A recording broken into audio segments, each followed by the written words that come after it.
ever UK Africa Investment Summit opens in London. UK repositions to play active role in Africa's future.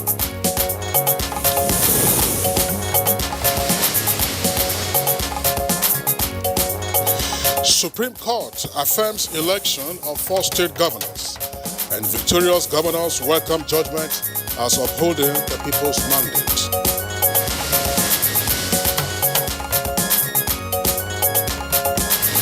Federal government presents national policy on methanol fuel production.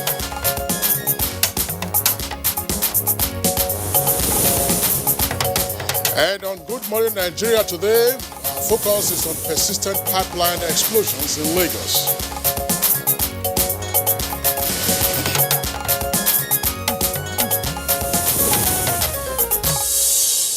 For many years, Ijegun community in Lagos has been in the news for the wrong reasons. First, it was for a pipeline explosion that occurred on the 15th of May 2008 after a bulldozer struck an oil pipeline in the area Kingsley. That's right, Jumai. Now the fire started from what is usually referred to as the Isolo end of Ijegun, spreading to houses and schools. About 100 people were reported to have lost their lives in that incident, while more than 15 houses and 20 vehicles were destroyed. And later in December 2010, another pipeline explosion occurred in Idu, a few kilometers from Ijegun, killing 10 people. Now recall also that in 2014, 10 persons lost their lives during yet another pipeline explosion in the Ijegun-Imore area.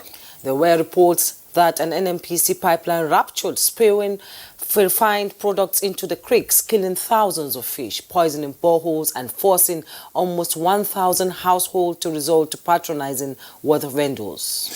Now, the most recent of these explosions occurred just on Sunday around the Ekoro area of Abulegba in Lagos. Now, the reports indicate that no fewer than 3 persons, others are indicating, of course, 5, were killed in that particular incident, and it was said to have been the result of the activities of vandals who allegedly ruptured an NNPC pipeline in a bid to steal fuel. Now, who is responsible for the many explosions in this area of Lagos State that has led to the loss of so many lives and property? What is being done to address the situation in these communities that make them so susceptible to pipeline explosions? These are some of the issues our panel of discussants will be profiling solutions to as we look at the persistent pipeline explosions in Lagos State. I am Jumwa Yusuf. Thanks for joining us on the program. And I'm Kingsley Osalolo. I join my colleague Jumai to also welcome you to the program, and because of which we have our complimentary segments. These include newspaper review, business, sports, and others. In the meantime, let's join Usman Aliu for the early morning news. Good morning, Usman. Good morning, Kingsley and Jumai. Good morning, Nigeria. Here is the morning news. With Africa widely acknowledged as the global future, given its vast potentials for economic prosperity, the United Kingdom says it is better positioned to play a huge and active role in that future. British Prime Minister Boris Johnson gave this assurance at the opening of the first ever UK-Africa Investment Summit in London. President Muhammadu Buhari led Nigeria's delegation to the summit, also attended by dozens of African and British leaders. Africa is the future, and the UK has a huge and active role to play in that future. We want to be with you side by side every step of the way. So let's seize the opportunities that are before us here today. Let's build the partnership for the future. And together, let us write the next chapter for my country, for your country, and above all, for all the peoples. Similarly, Nigeria and the United Kingdom have resolved to increase the level of economic cooperation between their countries following the exit of Britain from the European Union. This was the outcome of a high-level engagement between President Muhammadu Buhari and British Prime Minister Boris Johnson on the margins of the UK-Africa Investment Summit in London. The President also received in audience the Ghanaian leader Nana Akufo-Addo on matters relating to border closure. The President also met the Prince of Wales in Scotland, where issues relating to environmental preservation and sustainability for job and economic prosperity were discussed. To start addressing, some of these environmental challenges, and the possibility of setting up specialist councils of countries that would provide skilled resources addressing different aspects of preserving the environment. And back home in Abuja, the Supreme Court has affirmed the election of 4 state governors of Kano, Sokoto, Bauchi and Plateau. The panel of justices led by Justice Sylvester Onguta gave the verdict in various appeals determined on Monday in Abuja. And the well-conducted elections were all affirmed and reaffirmed by the Supreme Court. We are grateful to them. We won at the polls, we won at the election tribunal, we won at the Court of Appeal, and now we have also won at the Supreme Court. With this judgment, it has rekindled my confidence in the judiciary. In the meantime, the Federal High Court Abuja has dismissed a suit seeking the disqualification of Kogi Governor Yahaya Bello from the 2019 Kogi governorship election. Allegedly double registration of voter, Justice Inyang Eko held that the plaintiff lacked local standing to file the suit. Of the fact that the section speaks on criminal issues. You as an individual without a fiat of a prosecuting body cannot file action or civil action to claim that one be punished under the law. The federal government has formally presented the National Policy on Methanol Fuel Production Technology Policy, expected to launch Nigeria as a methanol manufacturing country that will propel industrialization. It was at the Southeast presentation by the Minister of Science and Technology, Dr. Obunnaya Onu, in Umuahia, the Abia State capital.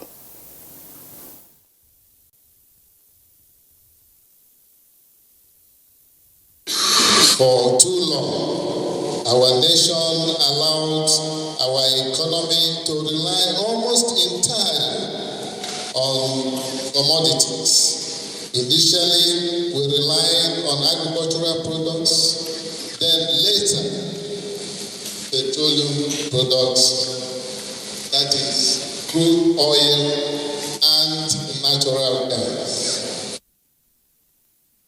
The House of Representatives ad hoc committee investigating MDAs on remittance to the Federation account on spent budgeted funds has commended the management of the Nigerian Television Authority for efficient record keeping on capital expenditure.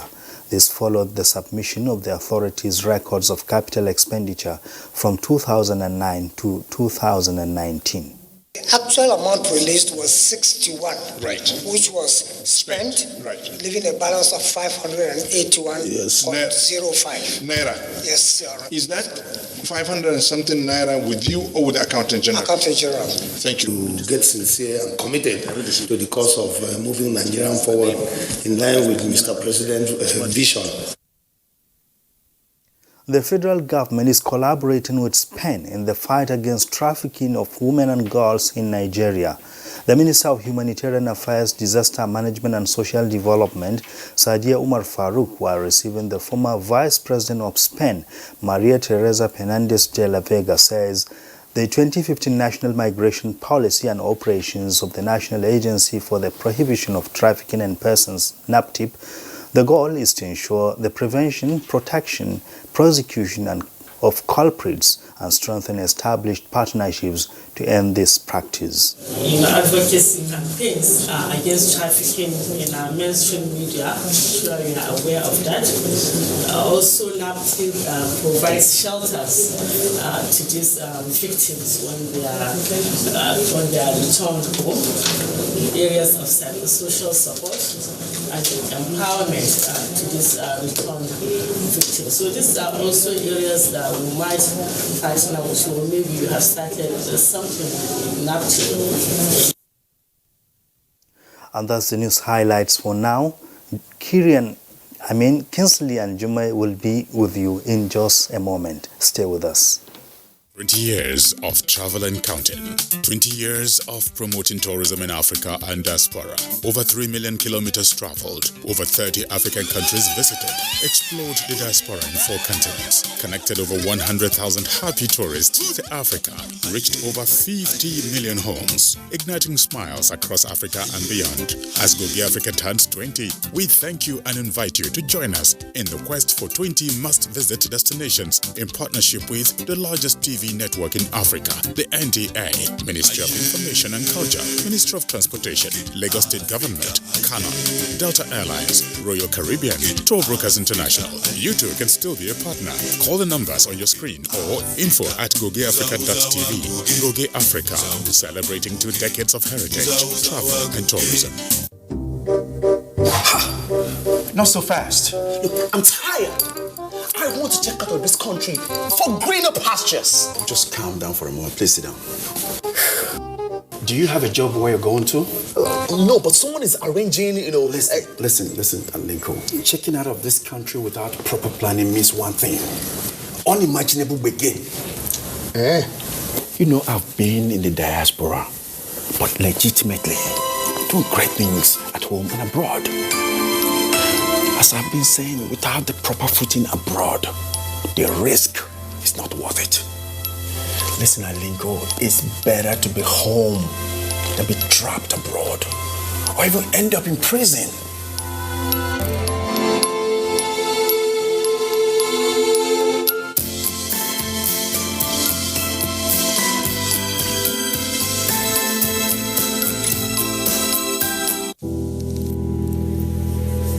This year, the weather conditions Harmattan in Nigeria is harsh, with temperature dropping very low in some parts of the country. Many underprivileged children are exposed to these harsh weather conditions, putting them at risk to all sorts of respiratory infections with devastating consequences. We request well-meaning Nigerians to kindly donate warm clothing, blankets, beverages, soap, moisturizers, and other essential items for the benefit of these children.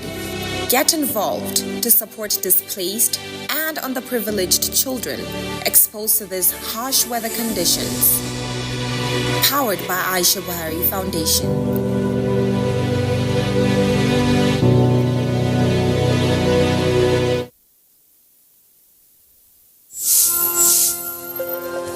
My name is Balaunti. I'm the Managing Director of Petroleum Product Marketing Company, a subsidiary of NNPC. There are significant price discrepancy between Nigeria and its neighbors across Africa. There's a discrepancy of between 150 to 250 naira. That creates an incentive for arbitrage, whereby smuggling triumphed by taking petroleum products across the neighbors so that they can be sold at higher price. While the smugglers are making the money, Nigeria is paying for it. And that payment is distorting everything that we do in terms of planning, in terms of our ability to fund, and thereby taking money that is meant for development. The introduction of this Operation White will have a reduction of close to 6 million liters on daily basis, which if you take an average of 150, translate to a saving of over 1 billion naira every day. That is the benefit of Operation White, and we have started seeing the great benefit.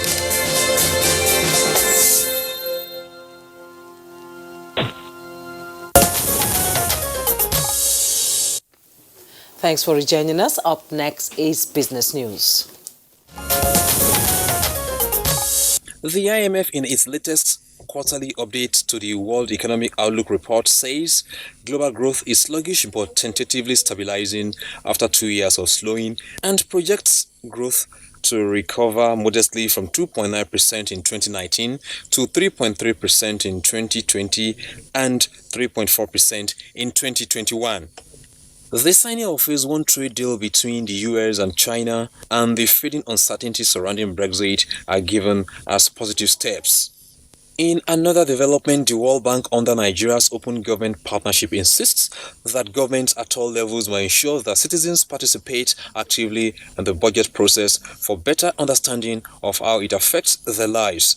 This is part of issues being discussed at a workshop on citizens' budgets and participation organized by State's Fiscal Transparency, Accountability and Sustainability Program for results holding in Nigeria. We are seeing a growing number of states now, at least as a first step, sharing a simplified version of the budget. From our last count in 2019, 23 states were able to do that, and we're hoping that by the end of this workshop, all the 36 states of the Federation will be able to publish their own citizens' version. Every year, after we have harmonized our draft budget, we always call for town hall meeting where they make input, and government willingly included the input of the citizens into the budget. And next are the details of Monday's tradings on the floor of the Nigerian Stock Exchange.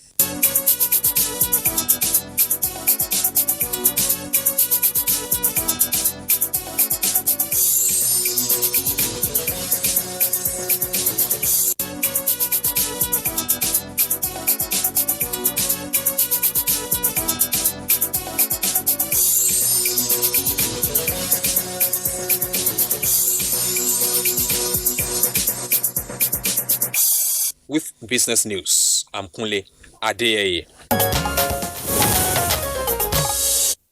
Thank you very much, Kunle Adeyeye, for the business package. Next for us is a review of some of the papers we have this morning.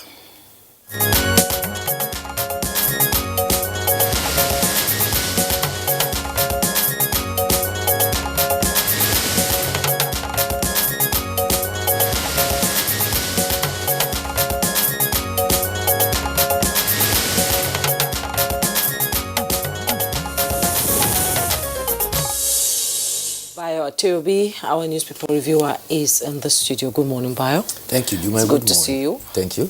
Good morning, Kinsley. Right, Bayo. Good to see you. Good morning, Nigeria. Okay. So Kinsley, we'll start with the blueprint. Yes, let's take a look at the front page of the Blueprint newspaper.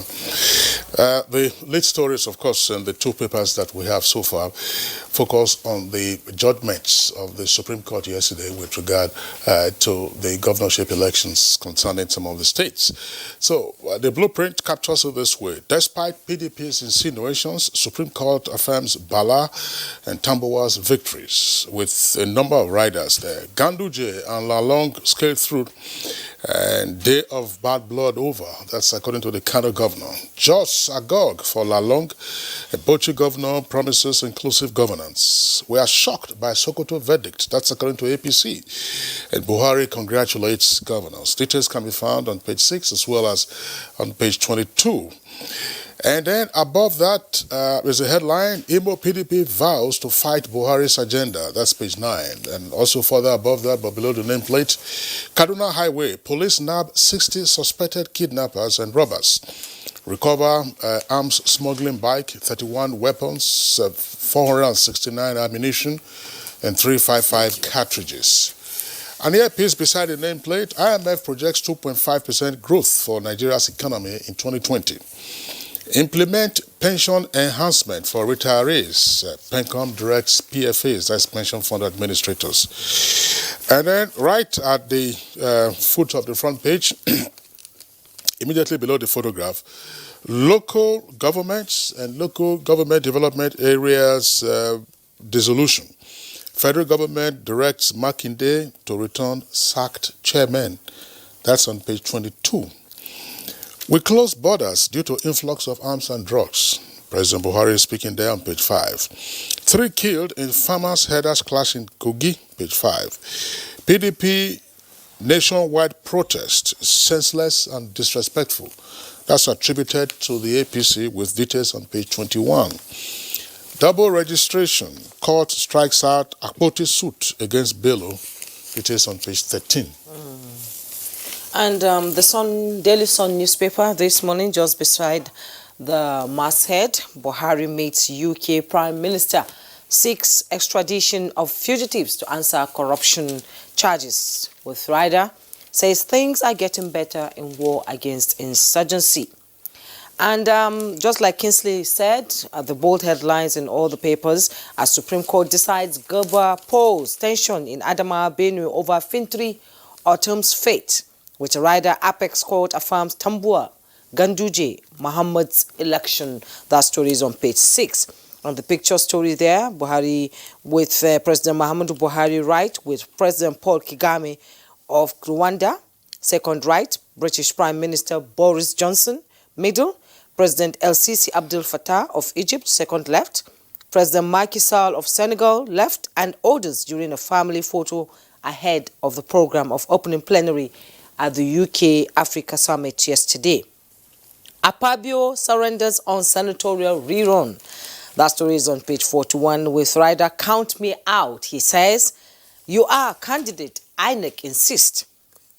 Imo Gabo seconders Obi lead PDP members mass protest in Abuja with a rider PDP threat to democracy, says APC. You find that story on page 39.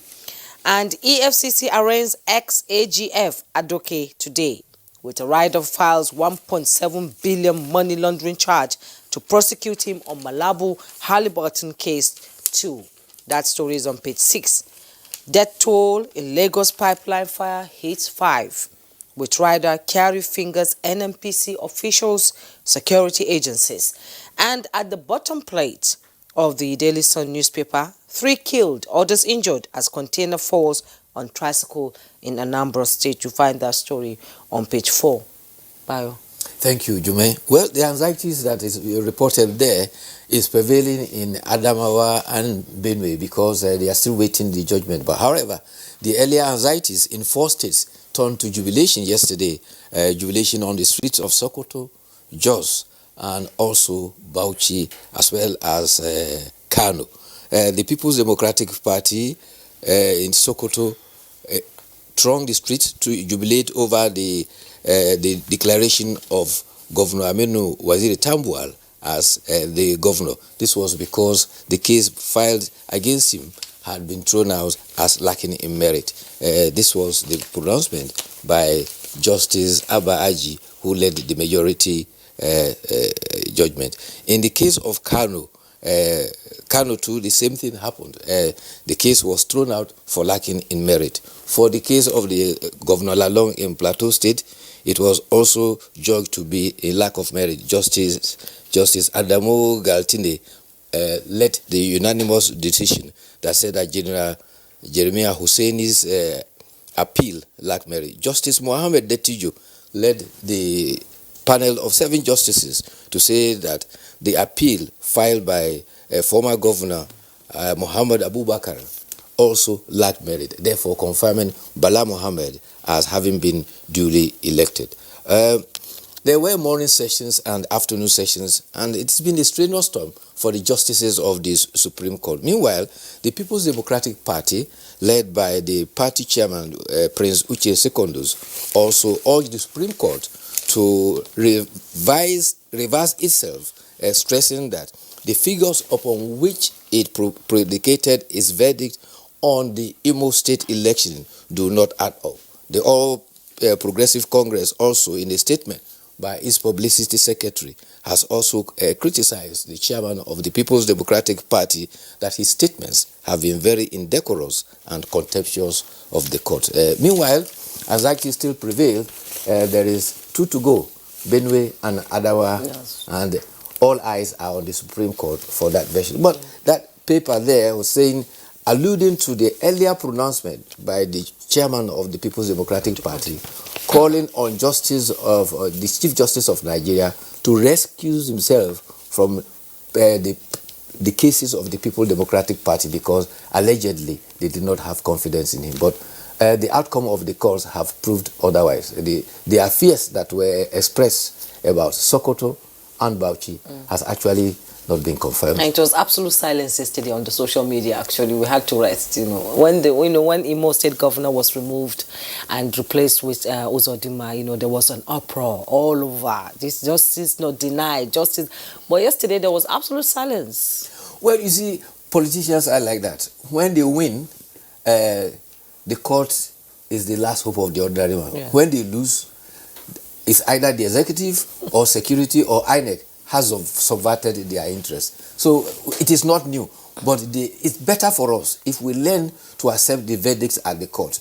If you go by the outcome of the instances, you'll find that a higher percentage of the rulings of the decision at the polls have been upheld. There are a few instances that has been an opt-out. But it is their prerogative to go to court if they don't want. But it reminds me of a forum where I attended, and one of my colleagues, an editor, pointed out that a politician once told him why they go to court after losing the election is to make sure that their supporters are still with them, challenge the status quo so that their supporters will not migrate to their opponent. So they must continue to keep the flag flying, so to say.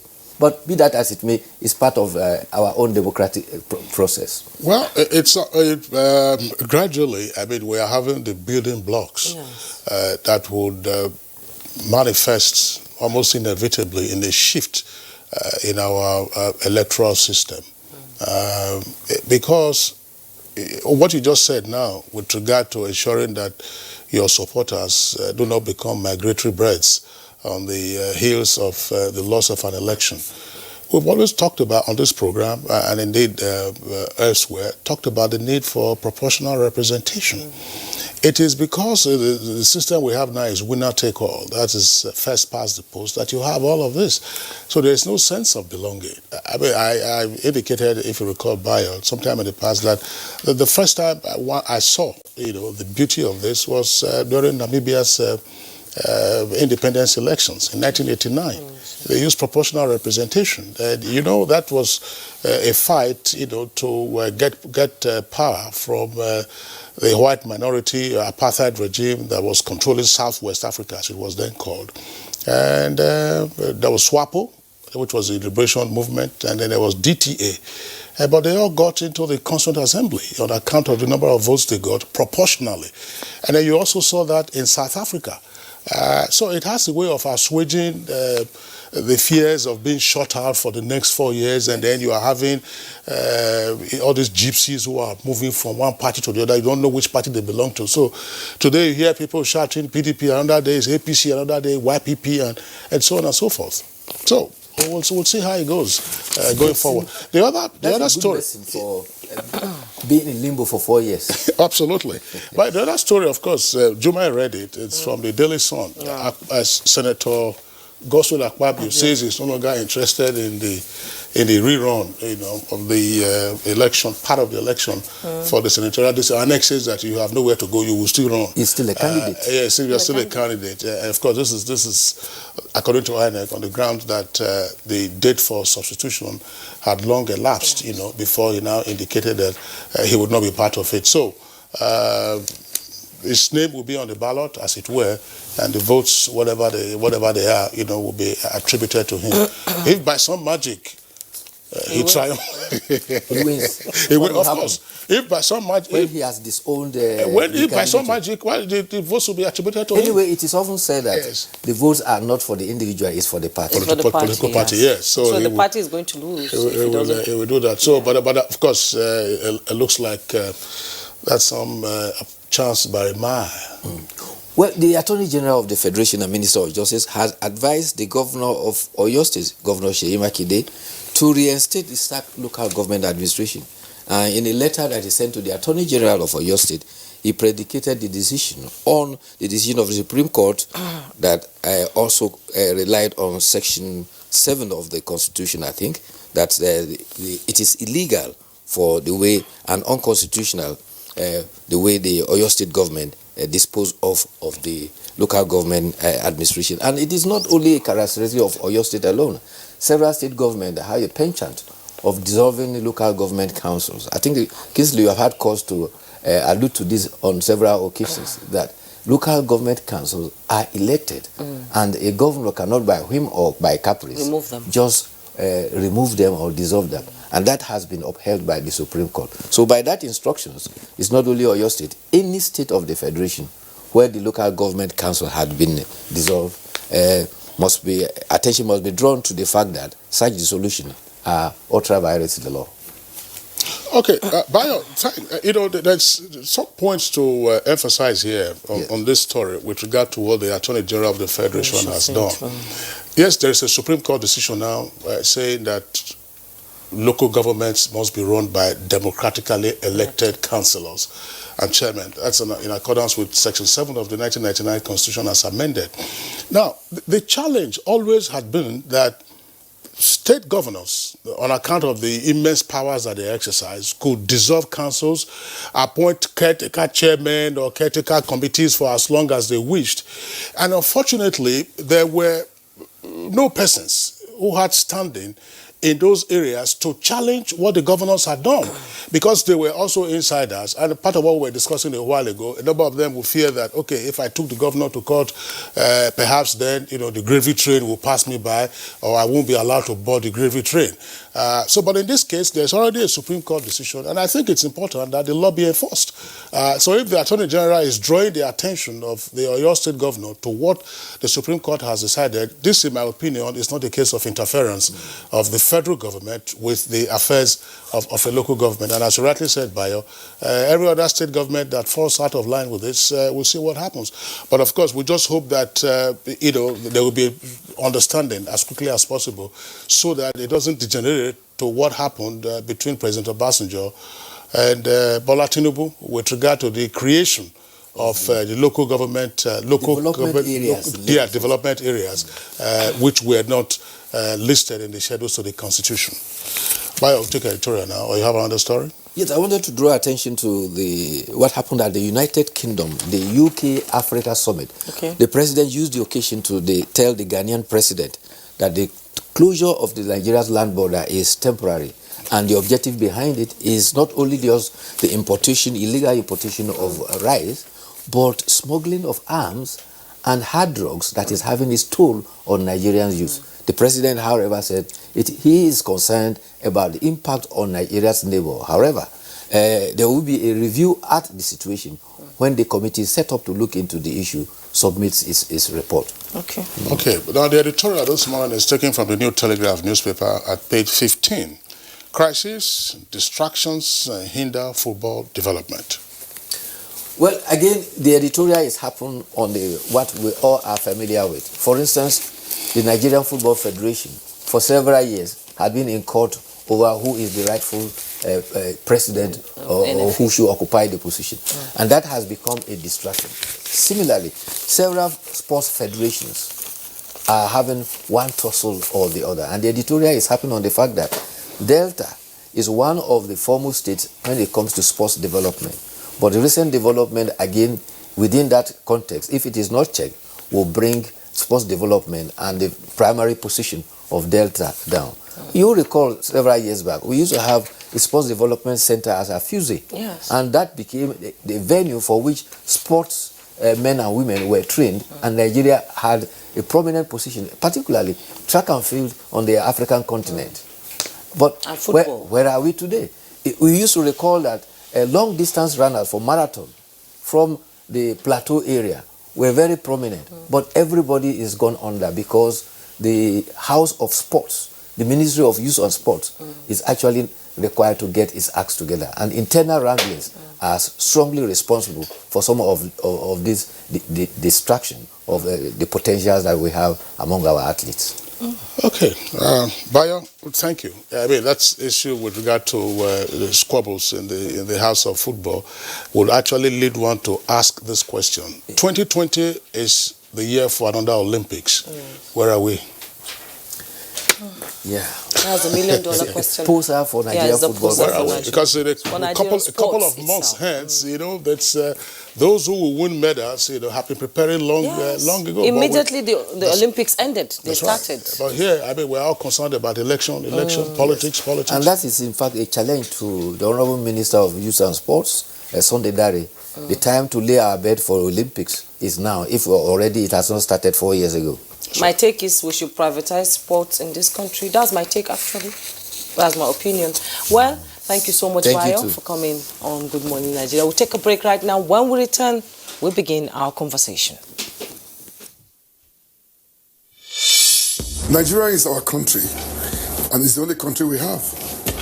Irrespective of religion, tribe, the heroes of our past did their best to take Nigeria to where it is today. It would be unfortunate, I repeat, unfortunate, absolutely, if we don't keep Nigeria intact. We must put our differences behind. We must let everybody know that human beings cannot live together without some differences. But at the end of the day, our country is Nigerian. It must always come first. Get ready for the Unity Challenge reality TV show. Coming soon.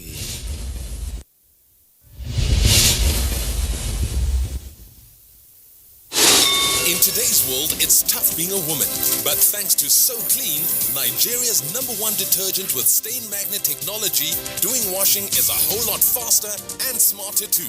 Only So Clean has stain magnet technology with an advanced enzyme formula that pulls out even the toughest trapped dirt, just like powerful magnets. No wonder Nigerians love So Clean. So Clean, for a faster, brighter, cleaner wash. And to set the pace for our conversation, let's listen to this backgrounder by Lydia Sampson.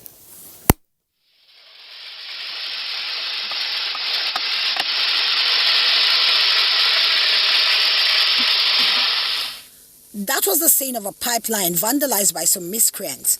Critical stakeholders say the loss and danger associated with it is becoming one too many. It is not unconnected with the fact that, to some, it seemed profitable to scoop fuel and sell on the black market in their quest to make quick money. These people chose to neglect the fact that it is extremely dangerous, and most times the vandals themselves are burnt to death in the process. This act is not new in Abule Egba area in Lagos State, where petroleum product siphoning is taken to another level. Ideally, when you open a pipe like this, anywhere in Nigeria, is water that flows. But strange as this may be, and unbelievable as it may sound, this is actually petroleum products. The System 2B of NNPC pipeline is critical to the supply value chain as it supplies petroleum products to Lagos, Oyo, as well as Kwara State and environs. Ironically, the facility continues to be the target of pipeline vandalism, which has remained a thorn in the flesh of critical stakeholders in the oil and gas sector. Another pipeline vandalized, leading to the fire incident said to have been caused by activities of vandals at the Abule Egba axis, thereby sending many persons scampering for safety. The vandals were said to have ruptured the pipeline in a bid to scoop fuel when the explosion took place. The group managing director of the Nigerian National Petroleum Corporation, NNPC, Mele Kolo Kiari, visited the scene of the Abule Egba pipeline explosion in Lagos for an on-the-spot assessment. Happening around this pipeline from Mosimi to Atlas, from Atlas Cove into Mosimi, all the way to Ilorin, acts of vandals of all natures along a right of way. What they do is that they make insertions into our lines, tap petroleum product, and at the end, ends with the disaster that we have seen like this. This is happening daily. We are working with the security agencies to make sure that we reduce this to the barest minimum. We are also working with, particularly with the Nigerian Navy, the Civil Defense Corps, the Nigerian Police, and all other agencies of the security, including the Department of State Service, to contain this to bare minimum. What this portends is danger for all of us. If these incidents had happened under a windy condition yesterday, we would have been talking about thousands of people dying in this place. The Nigerian National Petroleum Corporation, NNPC, also lamented the rate at which pipelines are sabotaged in Nigeria, stressing that it rose from 115% in July 2019, with a record number of 228 points vandalized. How can the NNPC put a reliable pipeline product protection mechanism in place to handle situations of this nature? For now, the need to fortify surveillance around communities with clear demarcation of NNPC pipeline right-of-way, experts say, cannot be compromised. All right, thank you very much, Lydia Sampson, for that background report. Now, with us in the studios here in Abuja, and as well as our Lagos Network Center, our guests to discuss this issue in further detail. First, let's welcome the Group Managing Director of the Nigerian National Petroleum Corporation, NNPC, Malam Mele Kiari. Pleasure to have you with us. Thanks very much. Nigeria. Okay. Also here with us in the studios, I would like to welcome Rear Admiral Oladele Daji. He's a flag officer commanding Western Naval Command. Rear Admiral, Pleasure to have you with us. Thank you very much, sir. Good morning. Okay. And also here with us in the studios, would like to welcome the Assistant Commandant General of the Nigerian Security and Civil Defense Corps, popularly referred to as Civil Defense, Jonathan Eyogo. Pleasure to have you with us on Good Morning Nigeria. Thank you. Good morning, sir. And from our Lagos Network Center, we have the Director General of the Lagos State Emergency Management Agency, Dr. Olufemi Osayintolu. Dr. Osayintolu, pleasure to have you with us on the program this morning.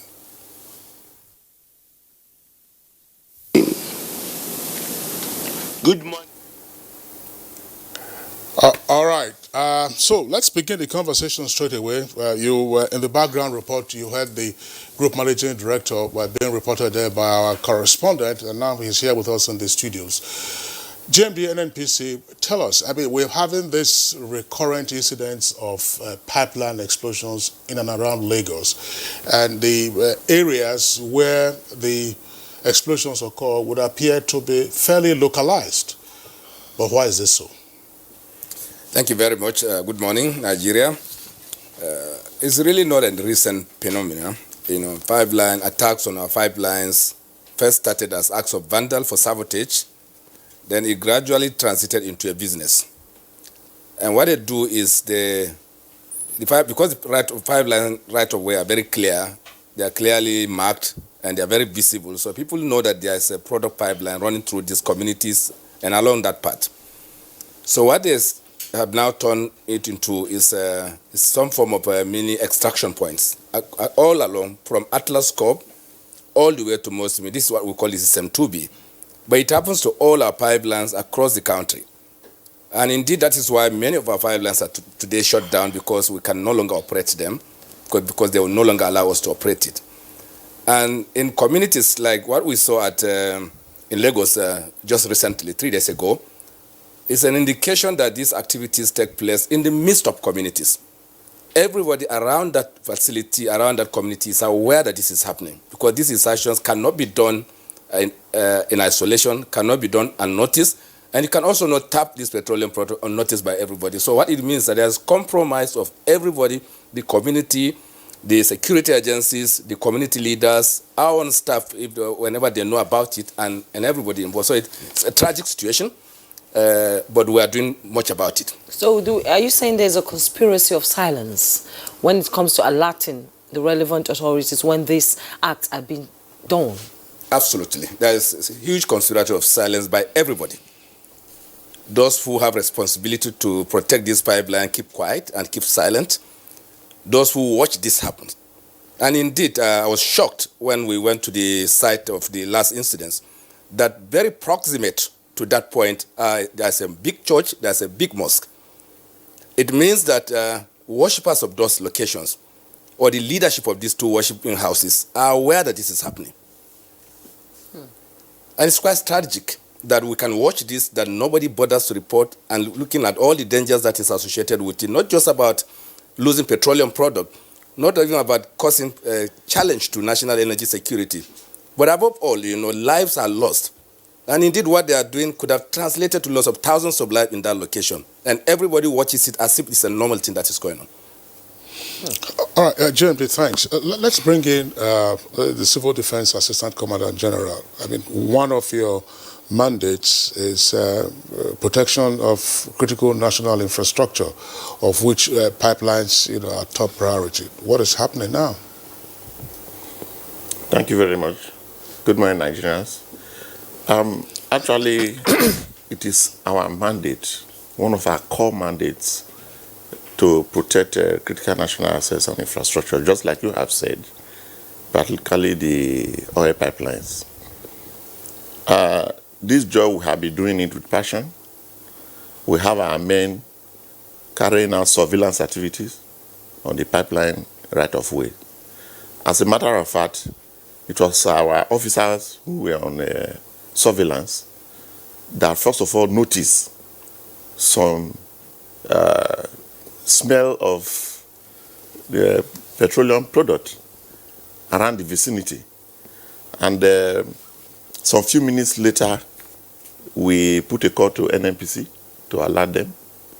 And After about 30 minutes, the petrol was now gushing out from the pipe where it was ruptured, and everybody was now scampering for safety because of fear of the aftermath that may occur if there is a fire outbreak. So by the time the NNPC maintenance team came to the spot, it was very difficult to get to the point where the rupture happened. And that was how it now burst into flame. And this happened in the night, at about 9 o'clock in the night. So we were able to observe it, and then informed the stakeholder, the major stakeholder, which is the NNPC.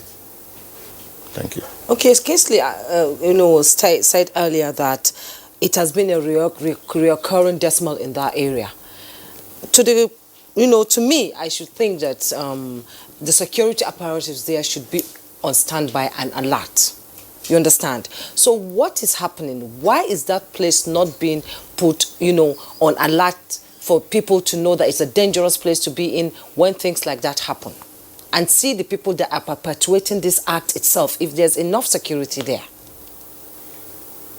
Okay, what actually happened is that we cannot line our men along the entire length of the pipeline. We have been discussing with NNPC on actually involving technology in protecting these pipelines. And of course, the people have seen it as a business. So at the dark of the night, they come to perpetrate this act of vandalism. So if we are able to systematically and gradually bring in technology where the surveillance, the static surveillance, the dynamic surveillance is constant, then we'll be able to know whenever there is a breach on the pipeline of on the right of way of the pipeline. So this is still ongoing, and very soon we are sure, with the cooperation of NNPC, we'll be able to get to that point whereby we'll be able to monitor this particular place, which is highly vulnerable to vandalism. Okay, Assistant Commander General, we'll pause you in the meantime and then return to you in the course of the conversation. Let's bring in now Rear Admiral Adele Daji. Well, this is the area is land in the first instance, but Atlas Cove, of course, abuts the sea. So, what is the role of the Navy in ensuring the security of pipelines? Some of the pipelines undersea or underwater have sometimes been vandalized. What exactly is your role in this? Yeah, thank you very much, and good morning, Nigerians and viewers out there. The Nigerian Navy's involvement in the protection of pipelines stems from two critical imperatives. That is the need to ensure energy security, as well as the need for the protection of the sea flanks for business and other legitimate activities to thrive. However, I'm not here solely as on the platform of the Nigerian Navy, but as the operational commander of a defense headquarter-led operation called Operation Awatse, which has a mandate to support the NNPC and other security agencies in the protection of pipelines. And following the incessant rupture of the pipelines, the Chief of Defense Staff directed Operation Awatse, of which I command, comprises of the 3 services in Lagos area, as well as the DSS and other agencies, to launch a clinical surgical operation, which was codenamed Operation Kurumbe. It was activated on 5th of December this year, last year, 2019, and it's ongoing. It's part of a broader strategy to make sure that a sustainable solution is found to this menace of pipeline vandalism and theft of petroleum products. And so far, it has been achieved remarkable success in the sense that over 300 illegal insertions that were inserted into the pipeline for siphoning were discovered and dismantled. Over also 310 dog wells, were discovered, and they are in the process of being sealed off. We've also made some arrests, and efforts are on to ensure that there is a diligent prosecution of those involved. And what is even more tragic is that most of the residents on the island are foreigners, foreign nationals from neighboring West African countries. And they take these products at will and cross the border. And that is why we have ensured that the sea flanks are constantly patrol the choke points to ensure that we deter the illegal export of petroleum products to these countries by sea. And so far, we have recovered and destroyed about 500,000 empty jerrycans, which, if they had succeeded in filling them, would have cost the nation a whopping 1.7 billion naira so far. Some illegal structures on the pipeline were also destroyed, about 1,000 of them, shanties, where they connect pipes and build those shanties on top.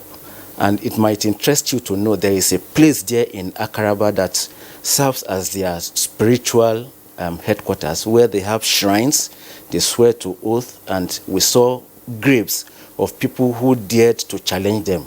They were, buried alive there.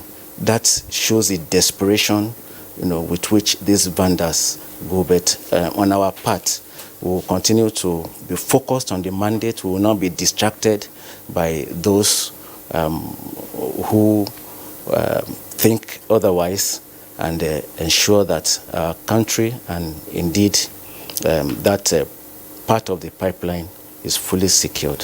It's a very sad situation, loss of lives, loss of property worth millions of naira. You've talked about Operation Awase, which is Kata in Hausa, and then Kurumbe. What I want to know is, what is the level of synergy between you and other security operatives? Thank you very much. That is why at the beginning of the launch of Operation Kurumbe, we had what we call a coordinating conference. And every agency that was supposed to play one role or the other were present, including the NMPC staff, the immigration, because remember I told you that there were foreigners on the island that have dug themselves in for over 20 years. Every agency is carried along, and like I said, for the prosecution, the Department of State Services were gathering all the pieces of evidence, and in due course, those arrested will be charged to court. Well, Admiral, for the benefit of our viewers, what is the meaning of Operation Awase and Kurumbe? Well, Operation Awase in Hausa means scatter. It's a defense headquarters-led operation. That means we report directly to the defense headquarters. And it covers Lagos State and parts of Ogun State, where these pipelines passes through. And when the issue of cultism and kidnapping in the creeks, reared their ugly heads about 2-3 years ago, the mandate of Awase was expanded to complement Operation Mesa to get rid of the kidnappers, the Badu boys, the Korodu area. Kurumbe, it's a code name for live there in Yoruba. Okay, well, just one other point before we go to our Lagos networks. You've used the word island. Persons who are familiar with Lagos will be wondering whether it is Victoria Island that you are referring to, or some other Itaoko, where you have some prison there in the past. So which island are you referring to now? The island we are referring to is the Atlas Cove Island and the adjoining areas, that is the Takwa Bay as well as Ogogoro Island. This about 12 square kilometers in size is quite big, and the pipelines traverse these areas, and the vandals take advantage of the swampy terrain to perpetrate these criminal activities. Okay, Rear Admiral, we'll return to you in the course of the conversation. Let's go over now to Lagos, where we earlier introduced Dr. Olufemi Osayintolu, who is Director General of the Lagos State Emergency Management Agency. That's LASEMA.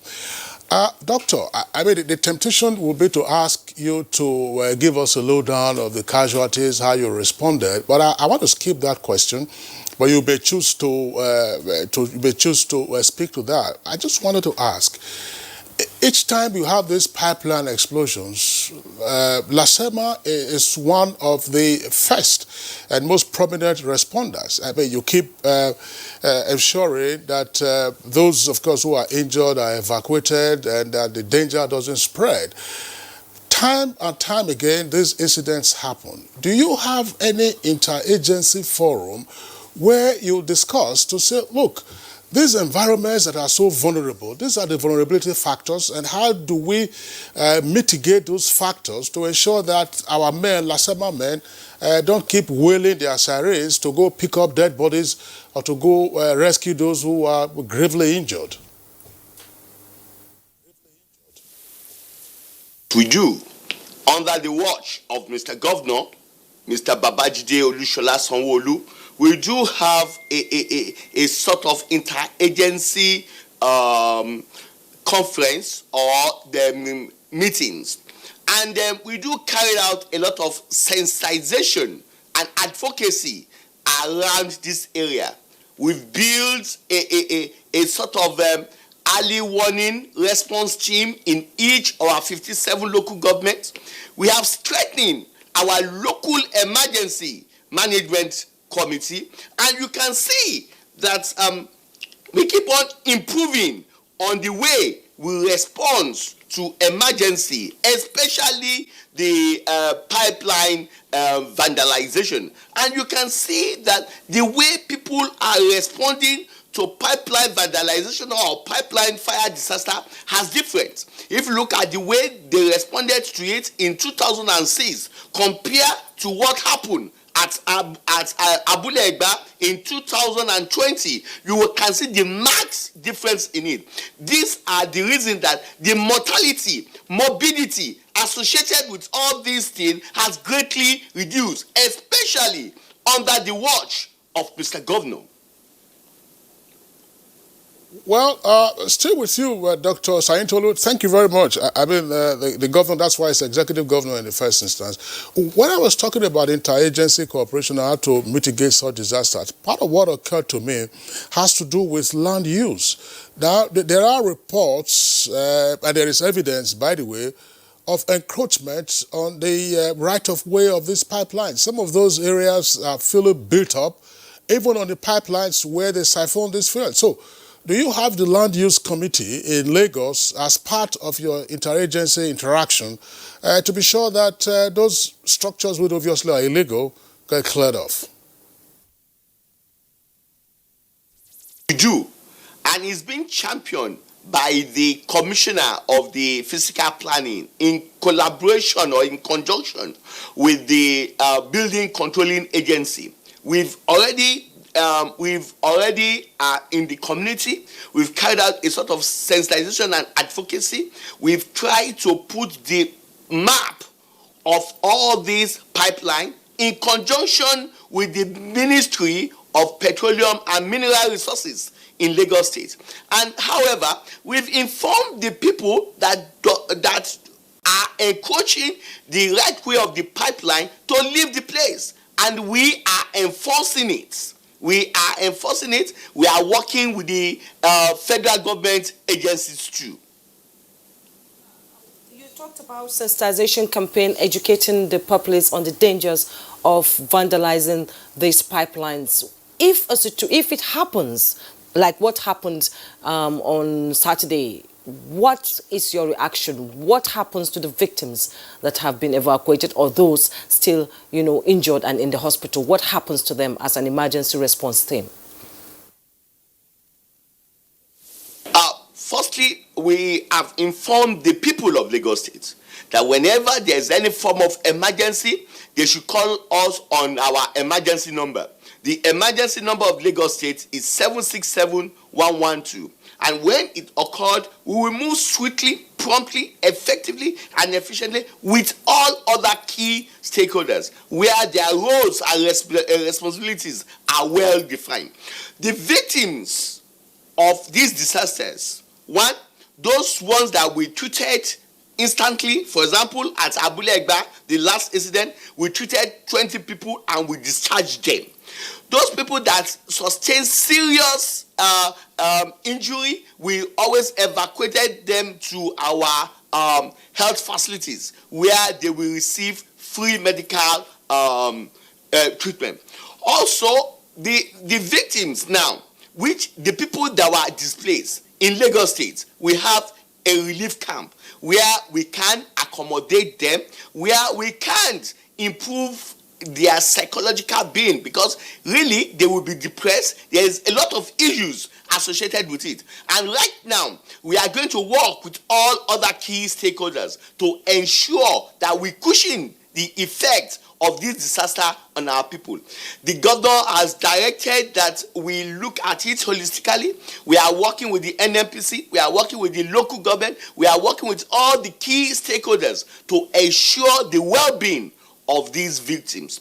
At Abule Egba, right now, we have 11 houses being affected.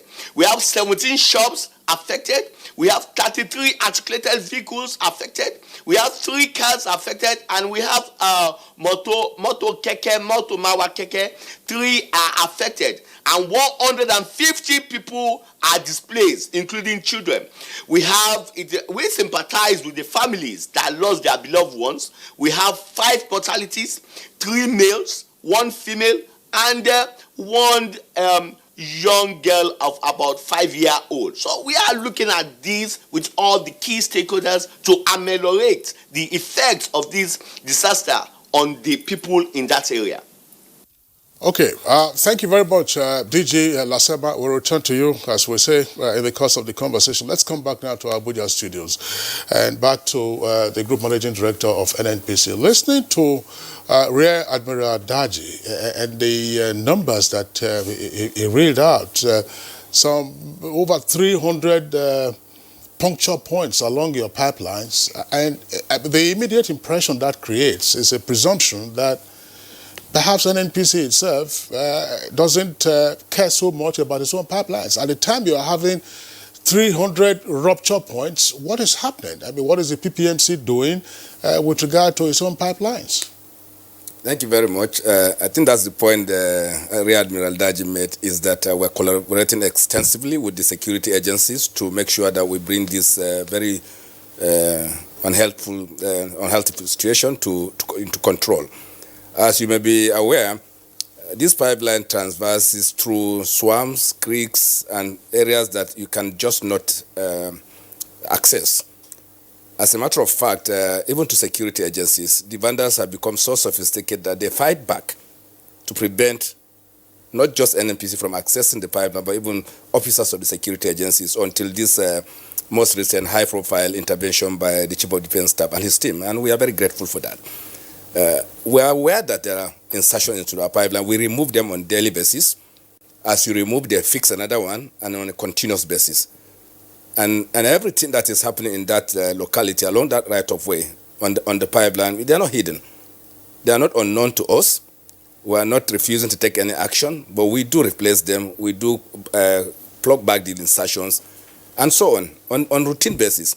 So it's really, if you have 300 today, tomorrow you have 400, the next day you have 80 as you take them out. And it's a continuous thing. That is why we believe that what the Operation Awase is doing today now is sustainable. The actions that they have taken so far has degraded the acts of the bandits in a very profound way. And ultimately, we believe that this pipeline will be safe. And we're also taking some measures ourselves. We're deploying technology to the maximum possibility that we can do. We're thinking of boring these pipes deeper. Yes, it is more expensive, but ultimately it is probably much more safer and much more economical to do that. And also to sustain the ongoing high-level collaboration between us and the security agencies, and even on the ground, on the basis that we have to support these agencies to make sure that they deliver on this. We're not unaware. Like you were talking about technology, just like the Assistant Commandant General, Nigeria Civil Defense, Security and Civil Defense said. And technology, since you said that it's inaccessible at times, the security operatives will not be allowed by the pipeline vandals to get to the place where you need to do some repairs. Technology around the world now is not, it's like drones, using drones to, survey these areas and access damage to your product. Is technology in that aspect going that far to use drones maybe? Yeah, technology complements the men on the ground, and that's what it essentially does. It enables you to do two things. First of all, technology enables you to bury the pipes deeper, which is called HDD. There are many names in the industry. There are many things you can do around what you can do with the facility itself. Then secondly, when there are infractions on the pipeline, there must be a way of knowing that this has happened. There are technological applications that will allow you to fix things on the pipeline itself, or apply drones and other UAVs to tell you that what is going on. And then the third thing that you have to do is a rapid response. You may know everything about it, but if you have no capability to reach the position, it will be useless. That is why what we are doing today, the interagency collaboration with the security agencies will work. We'll fix the technology, we'll put intervention that are necessary, and then the rapid response that will ultimately have to come into play. And indeed, because of the intervention that we are seeing today, we have almost have access to the pipelines today. The Nigerian Army is called SAPAS. There's an engineering unit part of the Nigerian Army which does work for us now, clearing the right of way, areas that our ordinary contractors can't access. Now the armed forces are helping us to access it. So ultimately, this pipeline will be secure in many fronts. I'm very confident that this will work ultimately.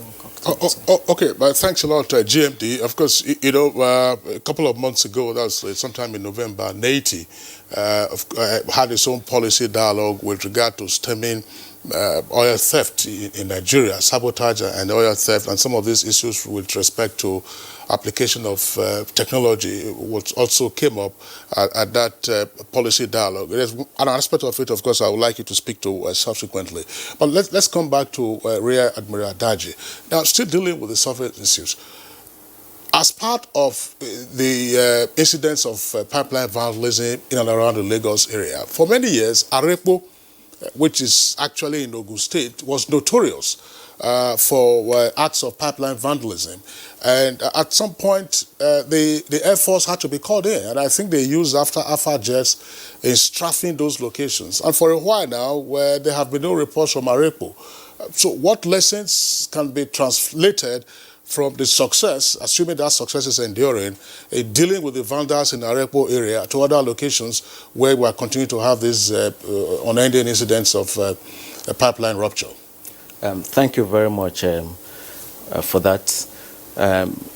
One of the major achievements of Operation Awase since inception in 2014 was the dislodgement of entrenched vandals around Arepo, and the interagency collaboration and cooperation, the synergy for which the operations was carried out was clinical, and there was no loss of innocent lives or destruction of property. That's a lesson that we took from there and which we are also applying in the ongoing Operation Kurumbe. So far, nobody has been harassed, nobody has died or lost limbs. And secondly, that has been enduring because immediately those vandals were dislodged, the NNPC ensured that the pipe was buried deeper and the right of way was cleared by 40 meters and 40 meters on either side to have a very clear view up to a distance of about 7 kilometers. I think these are the two major lessons that I can say we took away from the success of the operation at Arepo. Most of these vandals have money. You begin to wonder how they could, when they transport the oil, they make a lot of money like you mentioned. Are they faceless? Do we really know the people that are doing this? Are they faceless? I will tell you that they are not faceless. They live amongst us, within us, and the security agencies have, since Operation Kurumbe started, have been on the trail of some of them. Some, like I said, have been arrested and they are undergoing interrogation. They are not faceless. They've not been, no prosecution so far? We just don't want to prosecute for the sake of prosecuting. We need to gather all the pieces. Like you say, they are becoming more sophisticated. We need to gather all the pieces of evidence and make sure that we have a watertight case before they are charged to court. Okay, Assistant Commandant General Jonathan Yogo, let's come back to you. Part of your mandate being the security of pipelines, one would imagine that surveillance is also part of it. But apart from your men physically being present along the route of the pipelines and carrying their long rifles, what do you have with regard to intelligence gathering? So that it is not when the pipeline has been ruptured that your men will now be calling an NPC to say, look, we have noticed this. People will plan, and then there will be movements and so on and so forth, presumably for those who are in that sector. Thank you very much. Protection of the critical national assets and infrastructure does not begin and end with carrying of weapons. Actually, we engage in surveillance and also engage the communities in terms of intelligence gathering. And with the synergy we are talking about, we have other security agencies, intelligence agencies that also give us information. And with this information, we go around arresting those we suspect to vandalize the pipelines. Not only the pipelines, all critical national assets and infrastructure, including the power lines, water lines. And we are empowered. We have the power to arrest with or without warrant, and then detain, investigate, and prosecute. This aspect of enforcement of Nigerian Security and Civil Defense Corps has not been exploited by other security agencies. Because in cases where we have done this, we have gotten conviction, even up to life imprisonment. Because if this is done, it will now serve as a deterrent to others.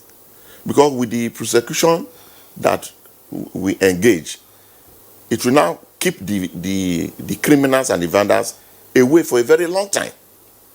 And since this is not, for now,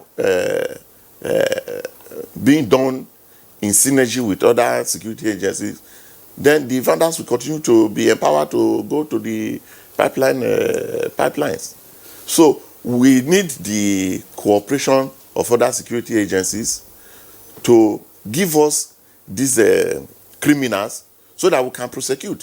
For example, in 2018, we secured a conviction in Bayelsa State. 2 people to life imprisonment. So we need to work more together in this area. Do we need a stricter penalty like we see in places like Saudi Arabia when people like this are caught and prosecuted? Do you need a stricter term, of analyzing the way they do things and like prison and other things I wouldn't want to mention here? Actually, we use the Miscellaneous Offences Act, which has recommended very strict conviction terms. For example, if you are a vendor of oil pipeline, there's no option of fine. It's life imprisonment. So I don't know what could be stricter than that. And for vendors of equipment and other things, is a minimum of 14 years imprisonment. And this is what we do by taking them to the Federal High Court. We don't take them to lower courts like the High Courts or Magistrate Courts. So we are using this opportunity to tell the other agencies like the military that whenever they, in collaboration, whenever these vandals are arrested, they should be handed over to us so that we can do due diligence and prosecute them appropriately. Because deterrence is the key. Because if people know, if these criminals know that when they are caught, they will be kept away for a very long time, in fact for a lifetime, the incidence of vandalism will reduce drastically. I was just wondering, Assistant Commandant General of the Civil Defense Corps, at the Native Policy Dialogue to which I referred to earlier, this same issue of interagency cooperation and collaboration also came up. And Rear Admiral Adaji, you're also here. Well, yes, the Civil Defense Corps has celebrated some of the cases that it has prosecuted, but why would it be so that, assuming other agencies arrest these pipeline vendors, they are not handed over almost immediately to civil defense, and then the proofs of evidence prepared and the arraignment at the Federal High Court expedited so that the punishment is swift and deterrence meted out accordingly? Well, I believe that there are institutionalized processes and procedures for such things.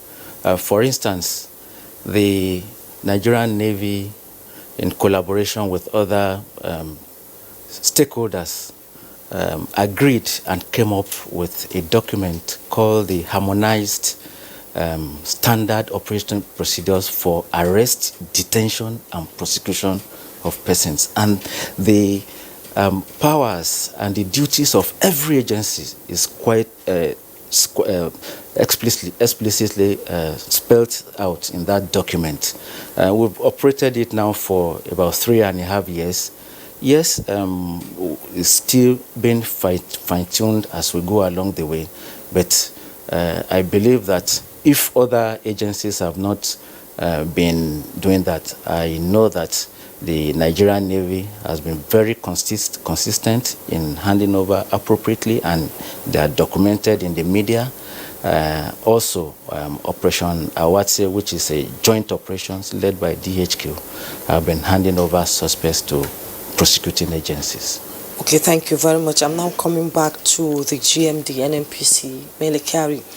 We've talked about prosecution, arrest, and let's talk about now clearance of pollutants. When these things happen, it affects the livelihood of the community itself, and the aquatic life dies, the water is polluted, the area is burnt down. What is the role, the civic responsibility of the NNPC to such communities? What do you do to alleviate their sufferings in instances like this? Thank you very much.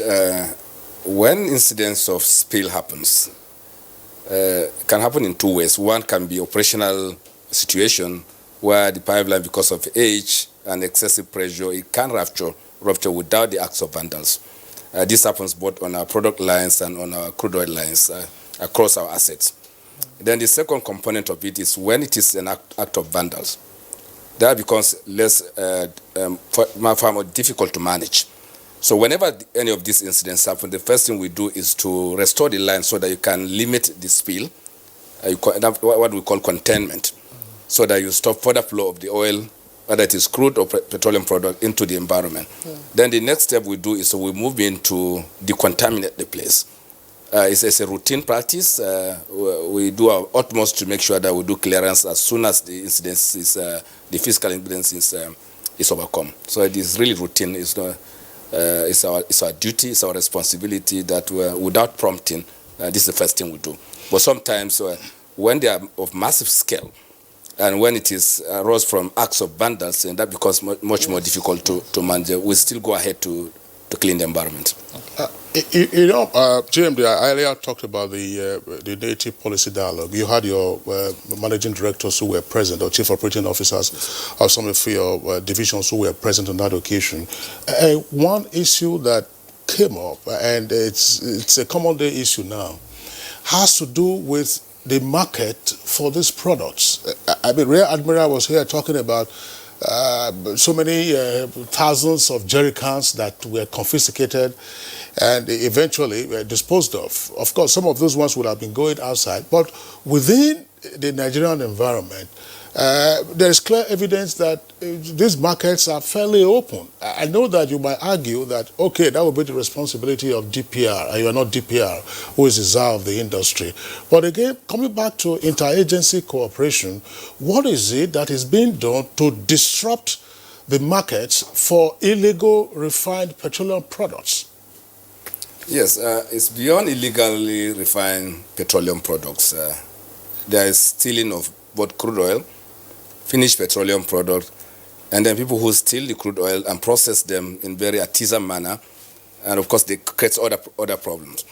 It's very correct that without the market, you cannot, these businesses cannot thrive. As you may be aware, very recently the Nigerian Army arrested about 4 vessels of massive scale in the Niger Delta, particularly in our high seas. And what that means is that, the scale of the stealing is enormous. And therefore, only the intervention of the Nigerian Army and other agencies of the military can cover that. And of course, when it comes to the product stealing, there are 2 sets of markets. One is that when they do it in the scale that Rear Admiral Daji has said, when you have 500,000 jerry cans, that means it's clearly a cross-border activity. They take you to our neighboring countries to sell. And the only way you can take out that market is to stop it from going out. Because as long as they leave these countries, as you are aware, many of our neighboring countries are very weak countries. They do not have the capabilities to import petroleum products even when they need it. And therefore, for them, this is legitimate source of supply. And the only way we can stop this is to stop the activity in the first place. Can it be stopped? It can be minimized. Okay. Because there's huge arbitrage that occurs, and there's also a necessity which we have to face.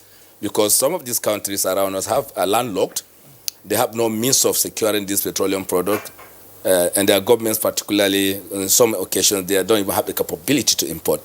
And therefore, to them, except we create a legal corridor for them, that the acts of cross-border smugglers will seem like legitimate business for them. And therefore, to completely eliminate it is you have to look at the dynamics of having a relationship with them to make sure that we're able to supply petroleum product on market basis. Okay. And that may cover it. Otherwise, you can only minimize it. You can only do the best that you can, because as you're aware, we have over 4,000 kilometers of land borders that cannot be completely manned. In some locations, we know that vehicles can actually move without roads. And therefore, controlling this with all the best of efforts of our security agencies can be a very Herculean task. So is there a move to, sort of synergize with the neighboring countries to ensure that it is legitimized, this oil that is taken from our country, so that we don't lose so much money to them? Yes, this may be the next legitimate step that we have to take. Okay. I'm just wondering, let's quickly go back to Dr. Olufemi Osaintolu, DG of LASEMA in our Lagos Network Center. Dr. Osaintolu, you were talking about sensitization of the communities in and around these pipelines, particularly the vulnerable locations, Abule Egba, Ijegun, and others. Now, GMD and NPC has indicated, for instance, that in the latest incident, you have a nearby church, you have a nearby mosque. What is the level of interaction and therefore sensitization among, say, traditional rulers in those localities, plus faith leaders?